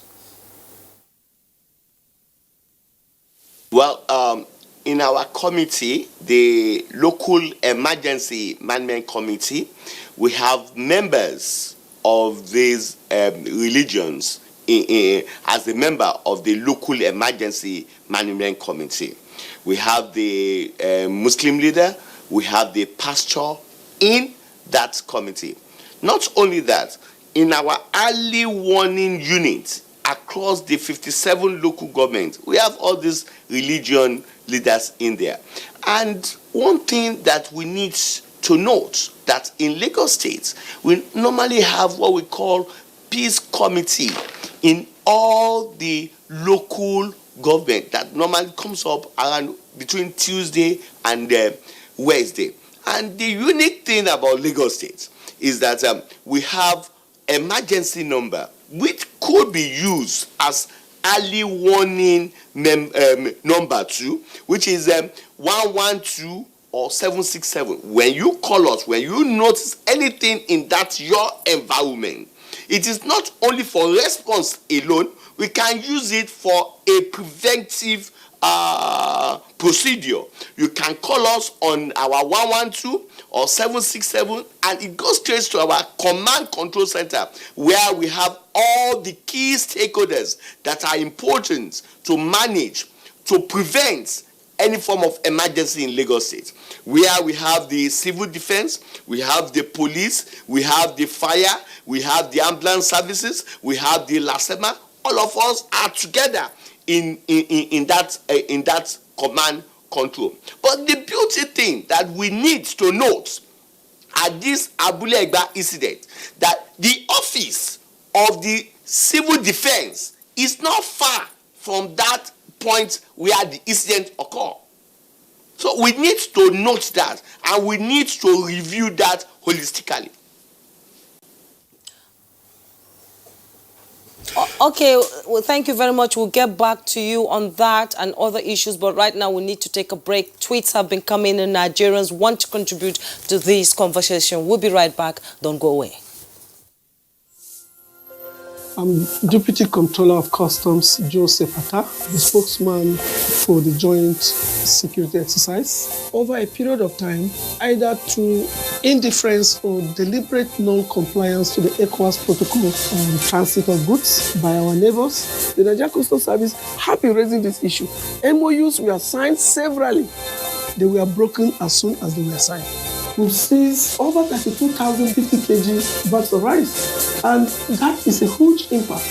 And then the fact that the coming in of this foreign rice have been completely shut down. We've gone around, we've received testimonies of farmers who, before now, found it difficult to sell one truck on a market day.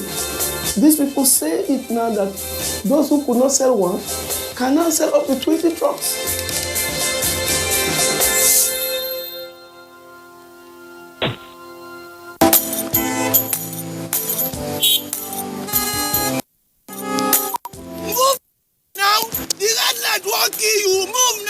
To dey disobey traffic law, they cause accidents.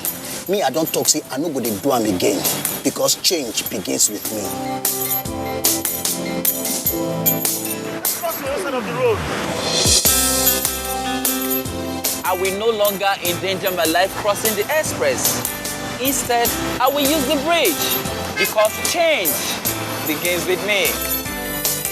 Oga driver, stop this bus now, won't come down.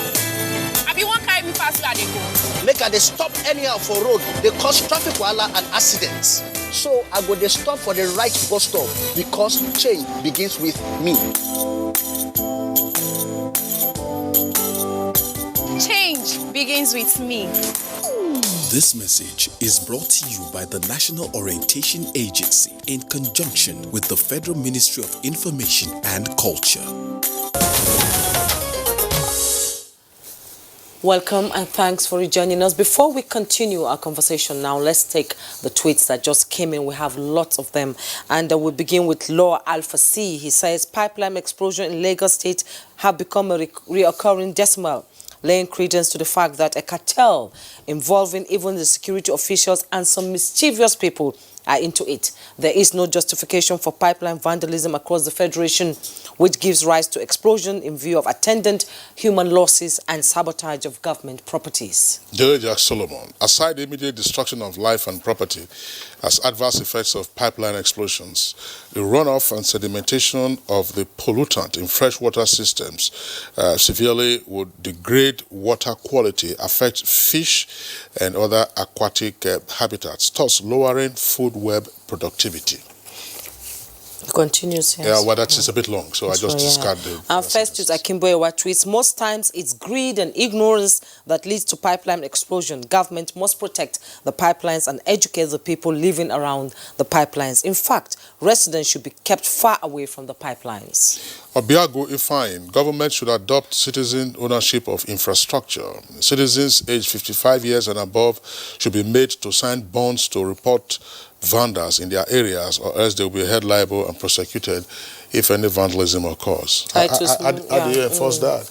If I go to work in the morning and I come back in the evening, why do you want me to sign a bond? Yes. There's a presumption of me being a criminal or an accessory. You see, and Titus Monday Knock tweets, it's time government started looking at the right ways of some of these pipelines to minimize casualties or disaster when they do occur. Most of the engulfed buildings were close to the pipeline in question. Fraudulent government officials allow structures built on right-of-ways. Mike Ayankwo, now this is a crime, too many, and it's now time for a state of emergency to be declared to save life and property. No matter the reason necessitating oil pipeline vandalism that causes explosion, it is despicable. Now, we strongly suggest that paramount rulers of towns or villages and their subjects engaged in pipeline vandalism be dethroned with immediate effect. A severe penalty should also await oil vandals. So what is calling for here? That's what we're talking about, stricter measures. Yes, and dethrone the traditional ruler of the But Damasi Haruna Adamu tweets, it's a two-way thing. First, from the people who fail to embrace positive values, and secondly, the government for lack of proper security on the pipeline areas. Now, Chris Simeon, there can't be smoke without fire. Persistent pipeline explosions in Lagos and its environs caused by oil thieves. Government should do the needful to curb the menace. And Steve Bond 007 said, unconfirmed reports say the smell was obvious for hours before the blast, but no action was taken. There should be motion sensors on pipelines to detect interference of infrastructure and easy access for firemen. Amogbala Hombabs, only recently we read of a story of how some Nigerians went to steal bolts and nuts on rail tracks that are being built. People are just heartless. We shout government doesn't provide infrastructure, yet we sabotage efforts being made to change the narrative. The federal government should do more in securing pipelines. And Daily Jack Solomon tweets, pipeline vandals in Nigeria is encouraged by one or more cases of faulty and exposed pipeline, deficient pipeline monitoring system, sabotage and readily available markets for siphoned oil, making the need for more application of remote sensoring and GIS techniques to monitor pipelines is very imperative, and the need for reinforcement of the right-of-way laws on pipelines in Nigeria is absolutely necessary. Abubakar Muhammad, what Mr. Kyari said is true, but government has to take more serious action with regard to pipeline problems in the country in order to secure life and property. King Solo tweets, the best way to prevent pipeline vandalism is to recruit host community youths, that's HOSCOM, to protect and secure these assets. Jimon Abayomi, NNPC or relevant agencies should consider the deployment of drones to monitor and gather information in order to mitigate the heinous crimes against the nation. And Mospe tweets, at Ikotun side, Omole and Onile, to be precise, vandals have been arrested on several occasions and nothing came out of it. There was a case about a year ago, the Ejibo tank driver chairman who wanted to follow, is a long tweet there. What he said, you see the same people you are to report to participate in the crime, then you lose hope. Mospet, that's the Twitter handle. You are surely right that with regard to the pipeline vandalism at Ijegun happening beside the palace. Now, how will you move a truck in the night in such an area and people will not know? The security people are not honest too. They all work together. That's what talking about the conspiracy of silence. And Akiju Olagbaju tweets, we need to review the old pipeline acts to make them enforceable. It is only in this part of the world that people encroach on the pipeline's right-of-way and subject to all kinds of activities, building, farming, and of recent vandalization. It is like committing suicide. Utulo Sunday. Now, this is negligence on the part of the host community and the security agencies. If you see something, say something, let security begin with us. Exactly. Sympathize with the victims. Yes. All right, so those are the tweets that we can accommodate in the meantime. But I just want to come back again to the GMD NNPC. Yeah, and partly, Nigerians will complain about the many tankers that are on our roads, and they also have their own crisis, congesting Apapa. Some of the tankers with refined petroleum products often going up in flames because they are overloaded or the tankers themselves are weak. And this is because virtually all tankers in different parts of the country have to come to a point around the coastal areas to get their fuel and then go back. Tell us something. I mean, you couldn't possibly have these ruptures of your pipelines at different points, hundreds of them, as you are fixing another one is going. What impact does this have on the integrity of your operations with regard to, one, the operation of the pipelines, and two, the resuscitation of your depots? Because you used to have depots around the country, and there was a point that you were trying to get them back on again, but the depots cannot be sucking in if there are no products in the pipelines. Yes, thank you very much. Very good point. Our depot structure is designed in such a way that no truck will move for more than 200 kilometers before getting to the fueling station of discharge. That's why we have 27 fuel depots across the country linked by pipelines. And that's why the problem is we are unable to transport fuel by pipeline. Let me take them by segment. As you are aware, we are talking about the Atlas Cove all the way to Ilorin. Of course, it's a challenge. We are doing everything to fix it, take away the bundles, to have continuous operation of that pipeline. That will enable the sustenance of supply to the western part of the country, all the way to Ilorin. Then you have the pipeline that moves from Warri into Bini, all the way to Suleja and into Kaduna and further. Then you have another pipeline network that leaves from Port Harcourt into Aba, Enugu, all the way to Makodi, and then to Yola. Now, when the beginning is a challenge, for instance, when we tried to pump fuel from Aba into Enugu, we lost 70% of the product on that line. Why? Stiffs. It's very simple. Insertions, and there's not a single spill. That means, just like you have seen around the Jagun area all the way into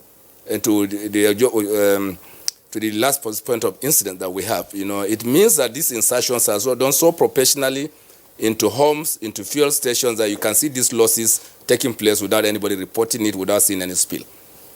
The same way, when we pump product from Port Harcourt to Aba, we don't lose as much as we do between Enugu and Aba, but we still lose at least 20 to 30% of the product that goes into that line. And then, of course, from Warri into Bini, we stopped operating that for over 10 years because it became impossible to operate that line. Completely impossible. I'm sure you remember all the incidents that happened along that line. That's why, at the best of effort, even when we fix the line and you start pumping product, you lose it. And therefore, they have practically demobilized the fuel depots across the country. And we are doing interventions to make sure that these pipelines are better secure, which is the work that we are doing today, to bury them deeper where we have to deploy technology when it is necessary and where it is necessary. And ultimately, we will now bring back the fuel depots into operation. Then you can see the pressure on the roads by having about 30 to 35,000 trucks operating in this country to go down. And the collateral effect is that when you have 30,000, 35,000 trucks on your road every day, that no matter what you do about road repairs, that they will come down, because some of these trucks actually carry up to 60,000 to 70,000 liters of petrol, far beyond any average that you can think of anywhere in the world. And therefore, the roads will go down with it. And of course, the cost of maintenance of the roads, collaterally also goes up. So we know that it is in overall national interest to make sure that these depots work. And that's why we need to get work done within us and security agencies, within the infrastructure agencies, to make sure that we bring back these depots. Once we do that, it minimizes the congestion in Lagos and in other parts of the coastal depot areas that we have today. Today, probably 100% of the products are supplied from the coastal depots. And that means these trucks have to move away from this quarter to the remotest part of this country. And it's a huge challenge. And it causes its own problem, accidents, safety issues, issues of, very recently now, even armed robbers now stopping trucks to take the product from them to fuel station. This is a new thing that is happening now. I don't understand. Armed robbers stop them, take the fuel and take it to hijack it and take it to fuel stations and sell it? Absolutely. It has started last month. We have seen at least 40 cases now. Well, that's a new dimension. I just wondering, Juma, and of course our guests and our viewers, the GMD was talking about the collateral damage. I will cite just one example, and I'm sure in your locality you can cite several other examples. In the past, before the valorization of the highway from Benin City to Efurun Junction or Warri, it would take me driving, 100 kilometers or less, 1 hour. Today, you can't do that journey in 2.5 hours. And most sections of the road have collapsed. I mean, you are to Lobo is collapsed, you are the Ethio Bridge is collapsed, on and on up to Warri, up to Efurun Junction. And the reason is obvious. The vehicles that ply them are overloaded, and mostly they are tankers. And yet we say that the government is not provided infrastructure. Apart from the oil, they load a lot of things on top of the tankers. So those are light items at the peak. I mean, if we're having 70,000 liters of fuel, or even 40 or 50,000 liters of fuel on a routine basis, there's no way those highways will not give way. I'm just wondering, Rear Admiral, look, what we seem to be dealing with here, this has become, we're talking about the pipeline explosion in Lagos, but it is obvious that this is part of a much wider national challenge. It's organized crime will probably be a mild way of describing it. It would appear that the nation is at war with vicious economic saboteurs. Are we on top of this? To the extent that the security agencies have made arrests, like the senior officer from the civil defense has said, to the extent that some convictions have been made, yes. But can we do better? Yes. How can we do better? Through more synergy of efforts. Not working in silos, believing and knowing and acting that we're all acting in the best interest of the nation and not my service or my agency. I think we'll be able to defeat, the bad guys at their game if we work together more closely. Assistant Commander General, are we on top of our game now? We are doing our best to curtail these incidences. But I would like to comment here that in terms of the synergy we are talking about, we are not there yet. Because my organization, Nigerian Security and Civil Defense Law, is the lead agency in the protection of critical national assets and infrastructure, as even spelled out in the National Security Strategy, December 2019. So if we follow the protocol as enshrined in that document, then of course we'll be able to partner with the major stakeholders, particularly in the oil and gas industry, which is the NNPC. When we're talking about this overloading of trucks, there are standards. Okay. Think about a 3,000 liters or maximum 40,000 liters. We are there to enforce that these standards are met. So NNPC have to partner with us, have to give us the necessary support together with other security agencies so that we can deal with these situations. Because on the pipeline right of way, we are doing our best to ensure that the issues that has to do with oil theft and vandalism are curtailed. And if all the other security agencies gives us that recognition as spelled out in that document, the National Security Strategy, then of course we will say, okay, the protocols would have been outlined so that every other person know his particular role in achieving this objective. Okay. So that is my take on that. I don't know. That's the most that you can say on air with regard to interagency collaboration is there. But is there any point being too legalistic as to who's the lead agency and who isn't? Let it not begin to look like elections. You have the lead agency with regard to policing elections or providing election security, and yet, election after election, the level of violence and disruption of voting is unabating. So I think that is an issue that, of course, will require greater collaboration cooperation amongst the agencies. Let's go over to, once again, Dr. Olufemi Osaintolu, who is in our Lagos Network Center. But still, again, we keep bringing in these aspects of community engagement as well as deployment of your men. But clearly, you have many vulnerable points in and around those localities where the pipelines crisscross in Lagos. Do you have any particular challenge with community engagement? Because reference has been made to say, look, places of worship are about where these pipelines exploded on Sunday. And you have traditional rulers who are in those locations where incidents had occurred in the past, apart from the case of that apparently reckless bulldozer driver many years ago. And then you have persons who are in this community who see this as a business, albeit a dangerous business that also sabotages the economy.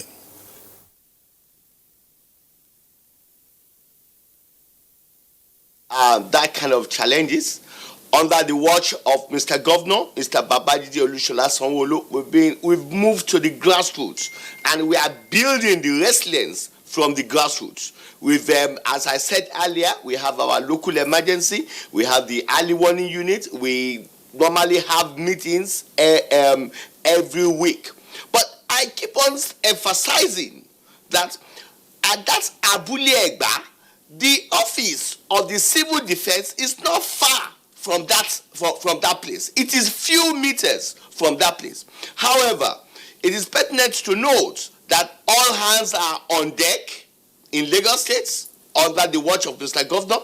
We will still continue carrying out sensitization and advocacy, while our ministries that are involved in ensuring the protections of the right of way of this pipeline are working with the federal government agency, like the Ministry of Fiscal Planning and the Ministry of the Mineral Resources in Lagos State. We are working in conjunction with our local governments to ensure that the rights of ways of this pipeline are well protected. And we need to emphasize that in Lagos State, we have emergency number that people could call us on. Our number is 112767. It is not only for response to any form of emergency, it's more of a preventive aspect. If you notice something strange, if you notice anything in your environment, you can call us on that number. And that number is being managed by all the key stakeholders that are important in planning, prevention, and in response to emergency. And in Lagos State today, you will discover that we have shifted from responsive acts to emergency. We are now moving more into the preventive aspects of managing emergency. We are not only carrying out sensitization or advocacy, we are carrying out building capacity under the watch of Mr. Governor. And we've had a lot of sophisticated equipment all over the state. We have a CCTV being used, we have drones, we have a world-class command control center. So what we are saying and what we are emphasizing in Lagos State, that in as much that the state is doing the needful, putting a lot of things in place, our people need to change their orientation. Our people need to key into the vision, mission, and agenda of Mr. Governor, which is the safety of life and properties. Okay, thank you so much. Thank you very much. Back here in the studio, one last question. MD, GMD, NMPC, Melekiari. It's like a chess game. You take a move, they take a move. What is the way forward? Yes. Briefly, as we round up. Thank you very much. We are having a very syndicated approach to this challenge now. There are many fronts to it. First, the security agency part of it, which we are getting the optimum support and cooperation of the entire security network, spearheaded by the Chief of Defense Staff, and it's working. And then another level is that the National Assembly has stepped into this. And there's a committee now, an ad hoc committee going on to see how can they assist us to cover this menace of vandals and of that of crude oil theft.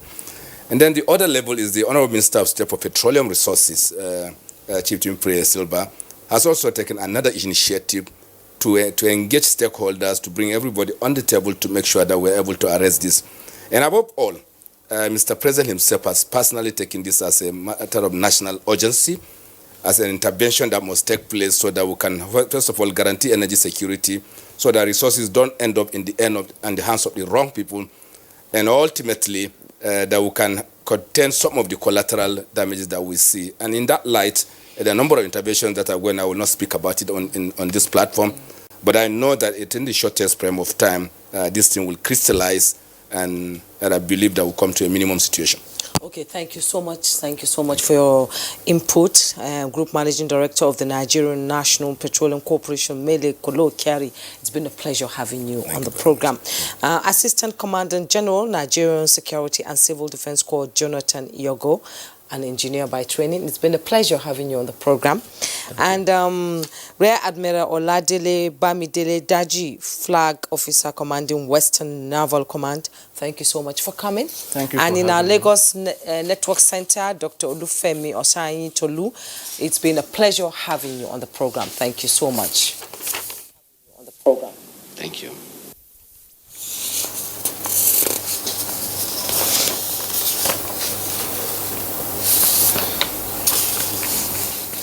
Super Eagles of Nigeria will know their opponents in the second round of the qualifiers for the 2022 FIFA World Cup in Qatar today. The draw ceremony will take place in Carlton Hotel in Cairo, Egypt. The 14 winners from the first round will join Africa's top-ranked 26 sides in the draw. The Super Eagles were among the lot drawn by in the first round. The 40 teams will then be split into 10 groups of 4 for the second qualifying round. The 10 winners of those groups will then be drawn against each other in home and away fixtures, with the 5 victors advancing to Qatar 2022. The Super Eagles have been placed in Pot 1 along the continent's heavyweights like Senegal, Tunisia, Algeria, Egypt, Ghana, Cameroon, and Morocco. General's Chargers have qualified for the last 3 editions of the FIFA World Cup in South Africa, Brazil, and Russia.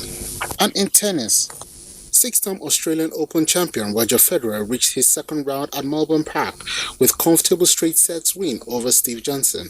The Swiss 38 beat the American 6-3, 6-2, 6-2 on Rod Laver Arena. The third seed was playing his first competitive match since the ATP Finals in November, but needed just 1 hour 21 minutes to progress. 3 sets to 6-3, 6-2, 6-2. Easy breezy. In other news, defending champion Novak Djokovic dropped his first set in the opening round of the Australian Open since 2006 before grinding down Jean-Leonard Struff to keep his quest for a record 8th title on track. The 16-time major winner finally got the job done 7-6, 6-2, 2-6, 6-1 on Rod Laver Arena for his 900th career win to make the second round at Melbourne Park for a 14th consecutive year. Very proud of all the achievements, but at the same time, try to remind myself how grateful I have to be, still playing on a very high level. Here we are, 20 years, 25 years later, and, I can't take things for granted, I'm just trying to enjoy every moment. All right, thank you very much there for the sports stories. Let's go over now to the foreign scene.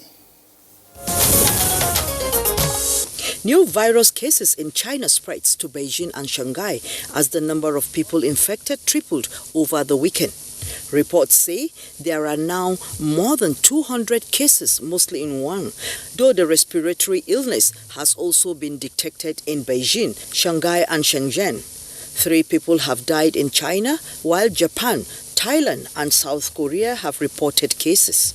And from the Gambian comes the report that the government has publicly addressed surging calls for former President Yahya Jammeh to return from exile in Equatorial Guinea. Minister of Justice Abubakar Tambadou said the former president will be arrested and charged with crimes committed during his over 2 decades in charge. While from the United Kingdom is the report that Britain is positioning itself to be the investment partner of choice for Africa, holding a summit with leaders of 21 African countries days before it leaves the European Union. Britain's Prime Minister Boris Johnson, who secured the country's January 31st departure from the EU trading bloc, is determined to enter into new agreements with other countries. And on entertainment news, Burna Boy makes Michelle Obama's walkout playlist for 2020. Let's join our arts and entertainment desk for more details.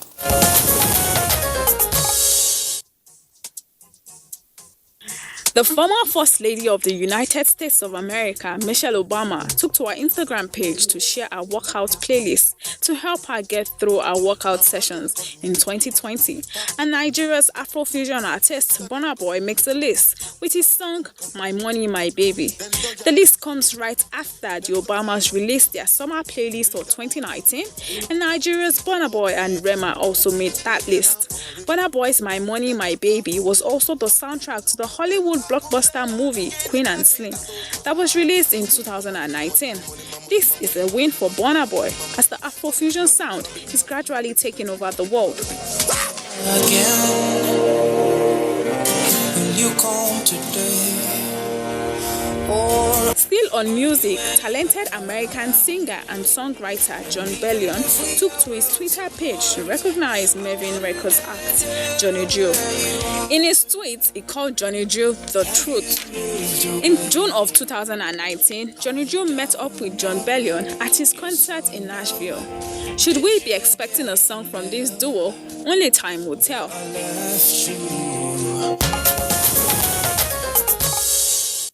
Good morning, Nigeria. Thanks so much for watching. I am Juma Yusuf. And I'm Kingsley Osadolo. The program returns tomorrow, same time, 7 o'clock.